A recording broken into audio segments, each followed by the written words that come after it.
Tonight, SGA's business meeting is set to include discussions of some key legislation and resolutions. Here to give us a preview of what we can expect from that meeting is SGA Executive President Jack Corby. Jack, thank you so much for joining us this morning. Thank you for having me. So let's jump right into it. So there's a resolution scheduled tonight outlining SGA's stance on HB2, which limits trans rights in North Carolina. Now, there was a resolution passed in 2016, so what is different about this one? Yes, so this is just going to be reconfirming SGA's stance and the university's stance on HB2 and the different anti-discrimination going on. Since SGA passed that in 2016, there was a sunset provision in the state legislature house, so HB2 did expire, so SGA just wants to reconfirm its stance before the town is set to vote on its own anti-discrimination legislation.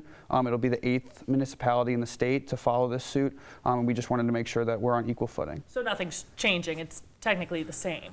Not really, we're just reconfirming a stance that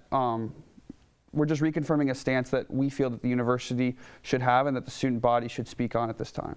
So going off of trans rights, does SGA plan to respond to the more recent attempts to restrict trans student athletes? Not at this time. We hope that students will come use their voice at the town hall on May 11th at 6 p.m. It's an open meeting to anyone who resides in Elon, so every student who lives on campus and the ones in the surrounding area do, and we hope that students will come voice their opinions and their thoughts at that time. Do you think SGA will at some point? I don't really know. I can't speak on behalf of the Senate at this time. I don't know what's in the works at the senator level. SGA is also set to vote on an extension of the program, which puts free menstrual products in the bathrooms all around campus. So what would that extension look like for students? Yes.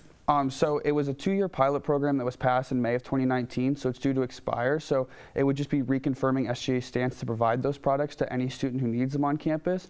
The legislation is also shifting gears a little bit, trying to up the quality of the products and make the wrapping, the applicators that are using those products more environmental friendly and sustainable. So why is this so important to be on campus? And was there any data that you have collected in the past 2 years that promotes this pilot program to keep going? We've heard from many students on campus that this is a very useful product and this is a very useful service. It's an emergency service that students can use in a time of need where they might not have those products on their persons at a time. We've heard from many students that it's a service that they would like to see and kept on campus. Jack Corby, thank you so much for joining us this morning. We appreciate it. Thank you for having me. And tonight's business meeting is set for upstairs at 7:30 in Lakeside. For coverage of the event, visit elonnewsnetwork.com.